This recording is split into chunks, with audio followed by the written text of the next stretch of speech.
Welcome to the NBA Coast to Coast podcast brought to you by thelines.com. Coming to you from the West Coast, Josh Lander, joined as always by Nate Weitzer on the East Coast.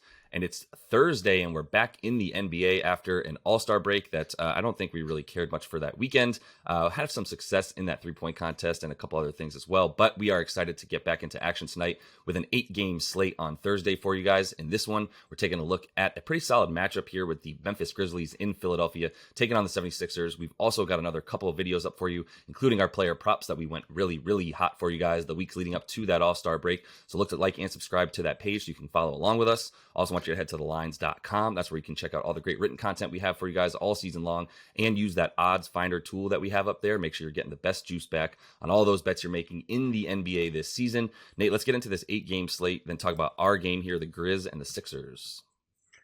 Yeah, the NBA treats us to some good ones here out of the break, including Nuggets +2 at Cleveland. Will be interesting to see how that one goes. Not betting it, but Pistons +7 at Magic. Celtics have their full squad again. They're -8 at the Pacers. The Pels have been bet down +6.5 in Toronto. That opened at +3.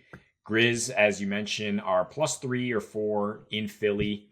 We'll talk about that one in a minute. Spurs +14 at Dallas. The Thunder and a pick'em at the Jazz. Blazers +6 at the Kings with a 240 total there. And also 240 total for the other game we break down. Warriors are +6.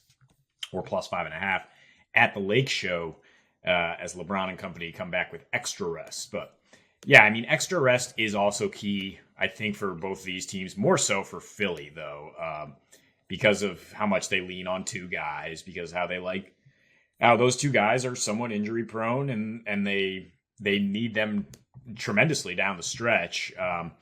So you look at, off the bat, I do like points in this game. I mean, first of all, it's in Philly, where Philly has scored almost 122 in their last 12, given up 117, shoot way better from three, and they've gone over in 11 straight home games, Josh, against not the Orlando Magic. So, I mean, Orlando being a tremendous outlier in terms of how the NBA plays today.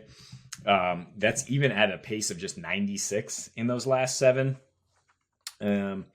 I mean, they are struggling to limit free throws. They're not the greatest rebounding team. So it is kind of a get right spot for that Memphis offense, which has just been dreadful on the road. Stark home road splits. Their last 8 in either location, it's like everything is flipped, except for the forcing turnovers, which they're elite at in either spot. But yeah, on the road, giving up 120 in their last 8 here, 2-6 against the spread. It has more to do with Steven Adams being out than their home road splits, but that is also notable, is just how they feed off that energy in Memphis. They've now lost 5 straight road games without Steven. 1-5 on the road on the season, 7-8 overall. So they've been able to pull through in a couple home games, but on the road, they've been very not competitive. I mean, -14 net rating in those last 5 with a 121 defensive rating.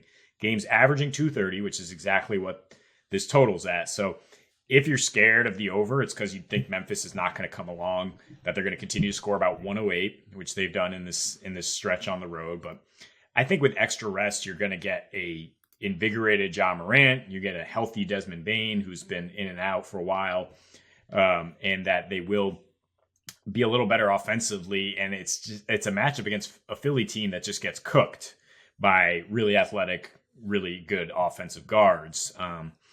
These teams met earlier this year with no Harden, no Maxey on one side, no Desmond Bane on the other side, got to 226. And last year, I mean, Philly won an overtime shootout with Maxey leading the way without Embiid, for what that's worth. I mean, it does show me that Philly can score on Memphis for sure. And Embiid, 35 points against Steven Adams and company. He had struggled his previous 2 against Steven Adams, and you would think that, such a physical center, it is going to be a big deal. If he's out, Embiid should be able to cook. But yeah, Philly at home, I think we like more than the total in any direction. Is just for them to cover a pretty small spread here. They've been so much better in the clutch down the stretch. I mean, Memphis is just completely fallen apart without Adams, and especially down the stretch of games. Second worst net rating, third worst offensive rating. but still fourth in pace in their last 8 clutch games. So that does help you get over. It's just the fact that you expect a frenetic pace and you expect Ja to be able to knife through a pretty bad defensive backcourt.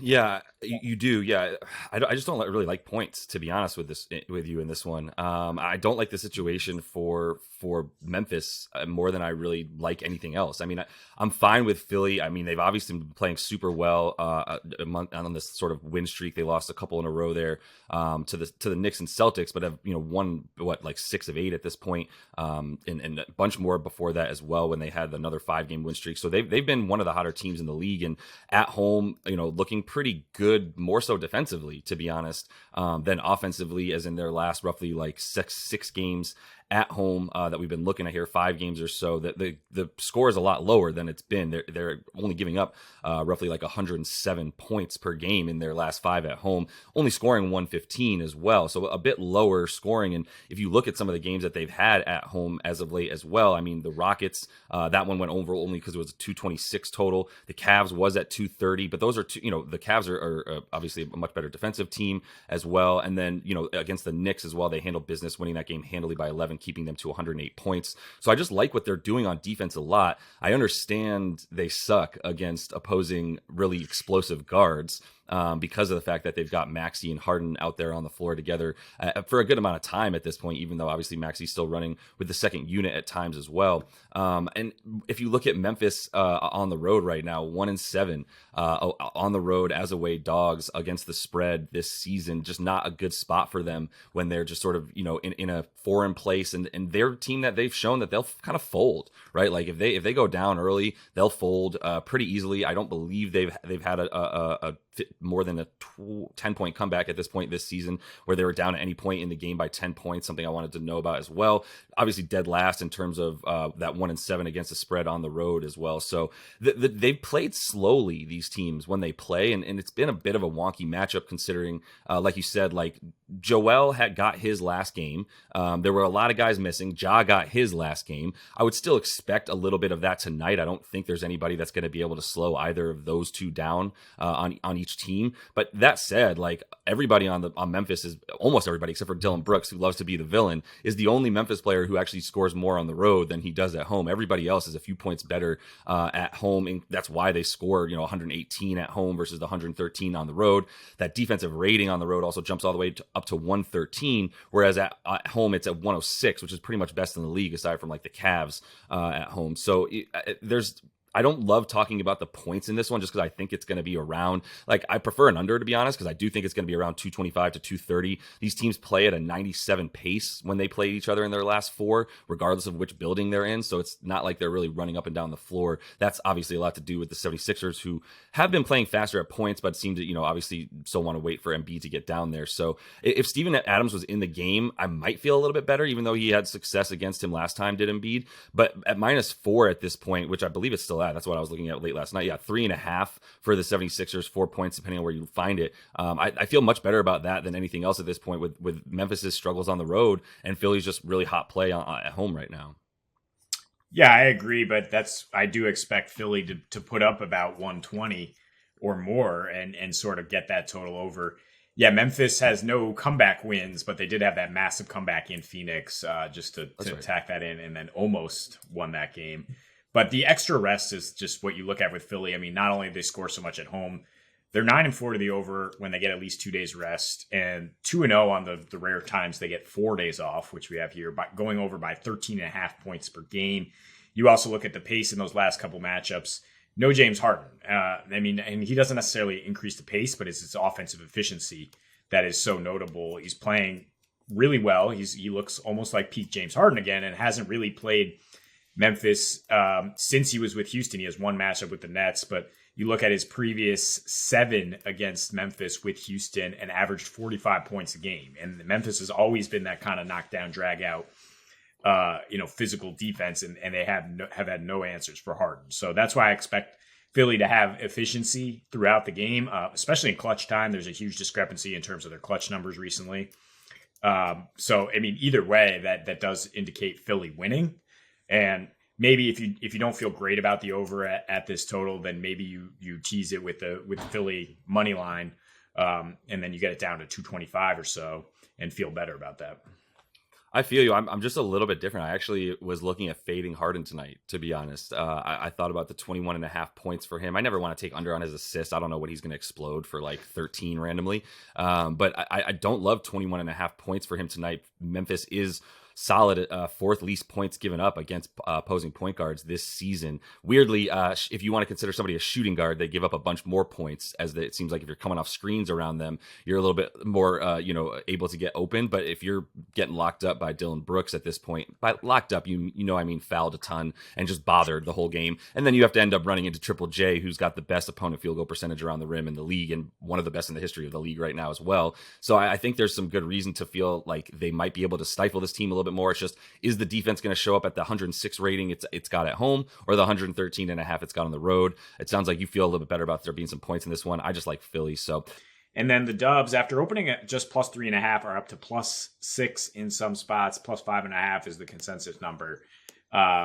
Against the new look Lakers, who have 3 games since making this trade and only one with Bron in the new pieces, and they handled the Pelicans, but I'm not that impressed with that, considering how bad the Pelicans have been without Zion over the last couple weeks. There's still, more when I look at the Lakers, I still see them as performing below expectations in terms of the total, of being a team that doesn't hit threes, that is good defensively, especially on the interior with AD. And that is how they beat the Warriors in Golden State with a really low total 10 days ago, 109-103. I think it's unsustainable that both teams combine to shoot under 30% from three. But the Lakers offense, I don't necessarily expect to just be firing on all cylinders and score 130 with all these new pieces, with LeBron playing his second game with these new pieces. They had a poor assist to turnover ratio without Bron in that one. And on the other side, the Warriors, without Steph, of course, and without Wiggins as well, their offense is very dependent on Jordan Poole and Clay. And Poole was inefficient in that last one. He got 29 on 25 shots. He's really struggled in his career, basically, against the Lakers, and this is even the new look Lakers, like the last 2 seasons, 17.5 points with a 105 offensive rating. So I don't think he can carry this Warriors offense, certainly not the way Steph would. The Warriors tend not to play great defense on the road, for sure. So I think that's why we both lean Lakers. 6 points is a little bit for me. I'm not that confident. What I said to you is, if this is an over game at 239, I don't think the Lakers are covering 6 points. I don't think they can run away in a track meet, even on extra rest, which is obviously huge for LeBron, who barely was able to play before the break. Now dealing with a banged up wrist as well. So if you want to check that as a box in the under category, don't hate that. The Lakers have been steadily going under when they're in this favorite spot. They're 11-5 to the under at home since the middle of December, but 4-1 under last 5 as favorites. And it's like, why are they favored? Because AD's in there, because their defense is good. And now these trade pieces have actually really helped their defense on multiple levels. And I don't really see it as an opportunity to just hit the ground running when you throw LeBron in there for his second game with his new teammates. So I lean a little bit towards the under. I don't feel confident about it because Warriors games average about 245 right now. Their only under in their last 7 games was that Lakers matchup, though. I find a hard time feeling super confident about anything about this game because of the 5.5 point spread. I don't think the Lakers are in that spot where you're like, book it, like the Nuggets at home or something. Like, they're going to handle business. They're an extremely unreliable team still at this point, despite the fact they're trying to claw their way back here. And the Warriors are the definition of unreliable, except that that they're going to give up points. But if it does get up over 240, I would lean towards the under. It's just that's the trend we've seen with the Lakers. It's just they're not getting into these same type of shootout games. Yeah, this is a new team. It's a new day in LA, and the first new day really was that first game back for LeBron after missing a few. After he won the scoring title in OKC, then he took like 3 games off. They got the reserves in there, but they just didn't have LeBron. They were playing with AD, but it wasn't really the same team. I believe in what I saw against the New Orleans Pelicans, who are a really, really bad three-point shooting team. It should be stated, like, that was a huge reason why this defense looked better against the three than it has all season. For the Lakers, when they played the Pellies recently in that last game before they came back, I mean, they only allowed 48 points in the paint. They won the free throw battle. The pace was closer to about 100 rather than, the 104 they've been playing at as well. And I believe in what they've got now on defense, really. And I don't have the balls yet to pick the under in this game either. I just know that Malik Beasley and Jared Vanderbilt being on defense, not to mention Rui Hachimura being on the second unit as a big body that they needed as well. All these things they needed to do, they did super well. I don't know who to give credit to, if LeBron's the GM or Rob Pelinka. That's not really what we're talking about here, but somebody needs to be given some praise here for taking a team that was one of the worst poorly constructed rosters, and giving them, help in the areas exactly where they needed help. You look at where they're bad specifically on defense and which areas of the floor. It was right at the top of the circle, and it was all over the wing, anywhere inside around the mid-range, 17 feet. Everything that requires guys who are like 6'8" and taller and can guard from out there, and that's what they got. Even Malik Beasley at 6'4", 6'5", still a really solid defensive guard on the wing for them. And Jared Vanderbilt is the play right there. Like, that's one of the best wing defenders in the league already, and one of the most versatile defenders. And that's why in their last 4 games, even though they've only had LeBron for one of those 4, in their last 4, they've got like the fourth best defensive rating at about 109, which is obviously way better than the 120 it's been at random times throughout this season.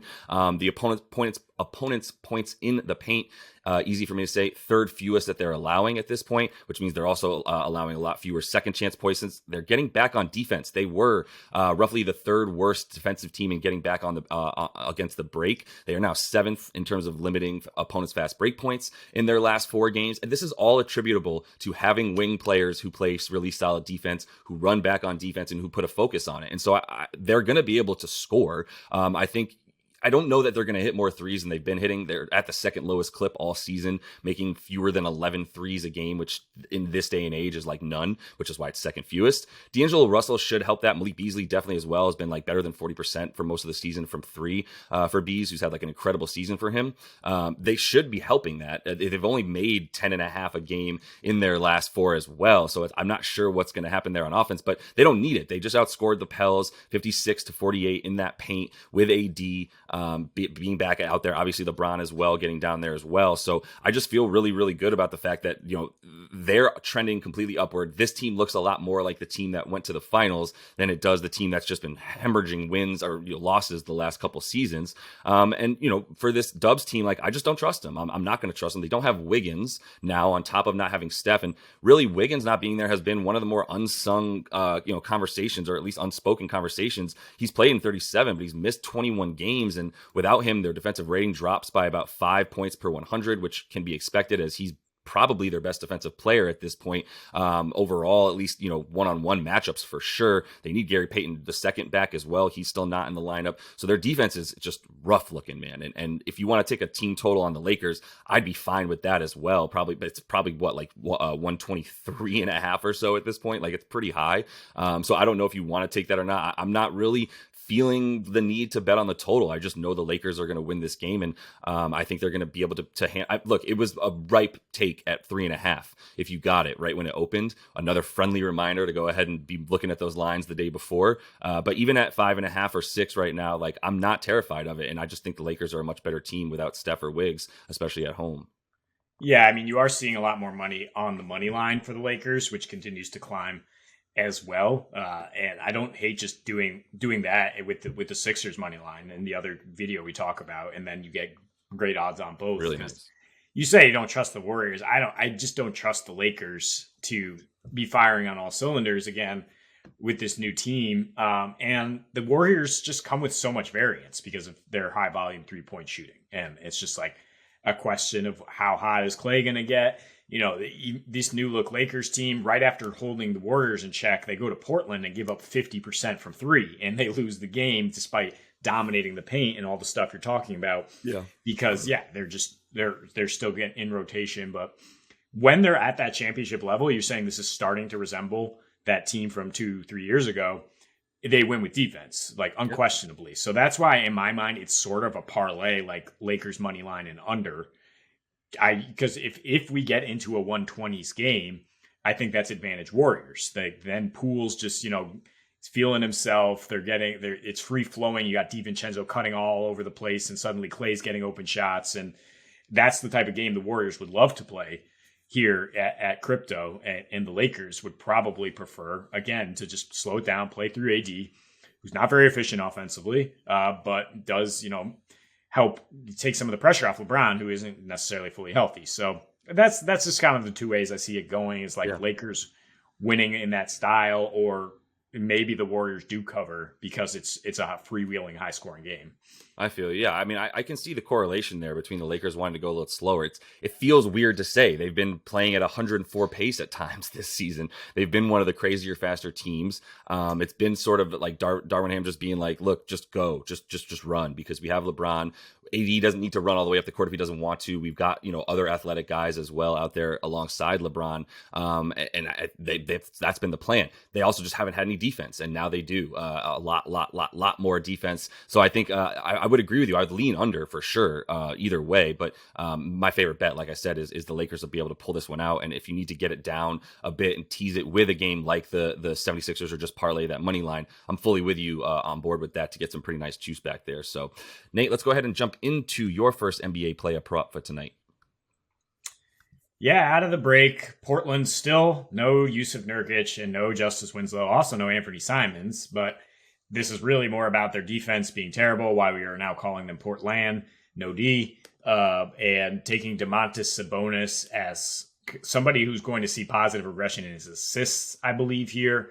I like the assists more than anything. It's 6.5 even money at FanDuel. Or you can add 20 points, but still the odds not great there. The odds aren't great on anything, including points and rebounds, because that's what he's been doing consistently, about a 2012 guy since Christmas. But since Christmas, 3 more assists per game at home. You love that home scorekeeper counting things like when you throw it to somebody whose back is to the basket and then they put it up and they're like, yeah, that's still an assist. And he's coming off, the reason I say regression is he had just 13 total assists against Dallas twice and Toronto at home, teams that did a good job on him, obviously, but 12 assists per game, 60 total assists his previous 5 home games.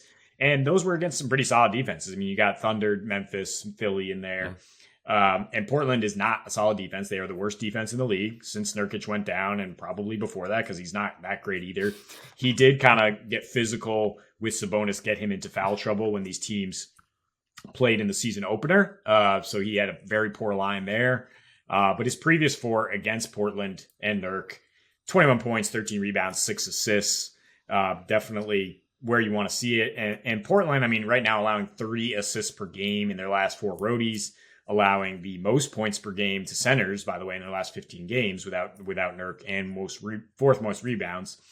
So if you want to take other stats along with with his assists here, if you want to get bullish and think he gets 10 assists, plus 625 for a triple-double, not out of the question against Portland. Portland, yeah. It's weird because Nurk wasn't doing anything beforehand. They've actually been okay limiting points in the paint over their last 7. I mean, it's still bottom half of the league. But it's just more of a note on how Nurk isn't even really good when he's in there defending the paint, much less when he's not in there. So it's not the hugest, advantage, but I was looking at Domantas as well already, and like some of the stuff, even though his props remain super high. I do like the idea of taking advantage of the assist there. I do think he's going to get a ton of rebounds though, and be able to bang down there, but whatever you want to take with him tonight in a game against Portland, who's just, I don't know what's happening there, man. Like, Dame's prop sits at like 35.5 every night because he's just going unconscious, and they can't even get a W. It's really sad to watch. And then they just trade at the defense that he had in Josh Hart and GP2. So it's gonna be rough for Portland the rest of the way, and this is a good opportunity to take advantage of Domantas there. So I'm gonna go to a game where we've got the Thunder here, and they're playing the Jazz, who are now one of the worst defensive teams in the league as well. They weren't great, even though they added blocker Kessler in there at one point to give him more minutes. They're still bad, man. man, on defense, especially once they made that trade roughly 4 games ago. Jalen Williams on the Thunder, his prop is at 20.5 points, rebounds, and assists. I like that. I like the 12.5 points. It's bad odds. If you want it at DK, it's minus 130. If you want it on FanDuel, it's 13.5 points, but it's minus 104. I would take either of those, honestly. The steals at 1.5 steals. He's the only one in the game who's got his prop at 1.5, but it's even or better than even money there, plus 105 for him to get that on DraftKings.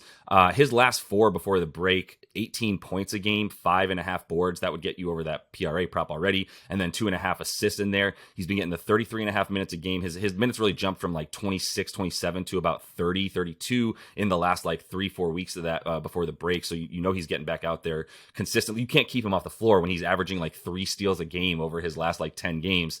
With a 20% usage rate rather in that time frame, but in the last 4, but also shooting 54, 50 from 3 and 100 from the line there. So some really nice splits. Those 3 steals per game as well. Like I said, Utah is allowing the 5th most points per game to small forwards on the season. They're bottom 12 in both rebounds and assists per game to small forwards. And if you look at that defense over the last 7 games, they're definitely missing Jared Vanderbilt. 123.2 defensive rating, 4th worst defensive rebound percentage, leading to the most second chance points allowed, 3rd most points off turnovers, allowing the 4th most 3-pointers. Everything I just said is exactly how Jalen Williams scores. He either gets to the rim or makes a 3 or steals it and scores in transition. All things that Utah loves to give up. So it's a good spot for Jay Will tonight. Really stole my thunder here because I'm obviously going to tail on that with Josh Giddey and go one step further to say how Utah's been in their last 5 home games. A 125 defensive rating, even worse. 5th worst 3-point shooting defense, allowing the 7th most rebounds and 2nd most assists total. So that's why I am giddy about this pick, and I'll just leave after that. Yeah, that's what he puts. On the road in his last 10, 20 points, 8.3 rebounds, 7 assists for Giddey. I mean, basically, we're on the same game theory here, which is that SGA no longer is just a one-man band. The Thunder, for a couple months now, have been playing really well through these 2 guys as supporting cast. Giddey is shooting an extremely high percentage, 27% usage rate in those last 10 roadies, and last time out against the Jazz, a nice 19-7-8 line. Certainly gets you over 30 PRA, 31 if you want better odds there. I do like the points and assists because Utah tends to give up tons of assists, as I mentioned, and they were really good rebounding until this last stretch here. I don't know, Jared Vanderbilt was doing a lot of boxing out that helped other guys get the boards. But yeah, certainly without him, they've not been as together. And you said the numbers against small forwards, even worse against point guards, wow. 2nd most points and rebounds to point guards in the last 15. So take whichever Thunder guy you like, or maybe add them both here in this spot as we try to pick on the Jazz. Yeah, I mean, maybe we could have talked about that a little bit better, but I think both guys are solid bets, so I don't really care about taking both of them. I just prefer my guy Jalen, probably because he's on my fantasy team right now. But let's go back to the well to finish things off today, Nate, and talk about Malachi Branham once more for the San Antonio Spurs. If you don't know, learn his name. If nothing else, he's the only guy out there right now besides Keldon Johnson who you trust to score the basketball for the Spurs. They will once again tonight, as they continue their tankathon, be without Devin Vassell, Trey Jones, Romeo Langford, Jeremy Sohan is questionable. Those are 4 very important guys and 4 guys that would probably be getting opportunities before Branham, to be honest, if they were on the floor, but they're not. So with Branham, like I said, we were able to take advantage of him last time before we went to the break. He played a really bad Charlotte defense for 23 points and 6 boards in that one. And if you look at Dallas at this point, they're if Portland is the Trailblazers without D, then Alice Mavericks without the D as well, since they got rid of DFS and Dinwiddie, got Kyrie in there as expected. 123 defensive rating in those last 4 since those trades. And Branham in his last 4 as well, 20 points a game, 4.5 boards, 2 assists. He's getting out there for 33 minutes a game with a 21% usage. I would expect that usage to be even a little bit higher in this one, like it was in that Charlotte game where he put up 14 shots, but still scored, hit 10 of those for a super efficient 71% from the floor, also 50% from deep, as he's got some pretty ridiculous splits right now himself. So I think it's a really good opportunity to take advantage of the youngster there, who's diesel as hell when he's out there, just looks like already like a 5-year vet with that body type. Yeah, absolutely. I mean, I think we took him in that Charlotte game, the last opportunity we had to. The prop was 13.5 points, and it's the same. But I mean, the juice is a little worse. You can tack on point assists to rebounds and get better odds, or maybe you just want to go one more point because his peripheral stats aren't always there, but he's averaging like 20 points a game in the last four. It was a lot more than 13 and a half. So feel very good about that one. Feel good about the Mavs, Kairuka, both of them, putting up some peripheral stats and numbers here too with the Spurs on the road. I think this one will be somewhat closer than 14-point spread because Dallas just can't defend. And then still waiting on Maxi Kleber. And I think the Spurs will find a way to keep it high scoring and keep the stats flowing. Yeah, I mean, the rest of the regular season, I don't know what's going to happen. I think Kairuka in the playoffs terrifies me, but they got to figure out how to stop a nosebleed in the next 23 games, or they're not going to have much success in these playoffs. So that's all the time we have for you in these props. Looking to kick things back off from the break with a nice start for you guys as well. So make sure to like and subscribe to that page. We're coming back to finish the week with you tomorrow. And until we see you then, happy betting.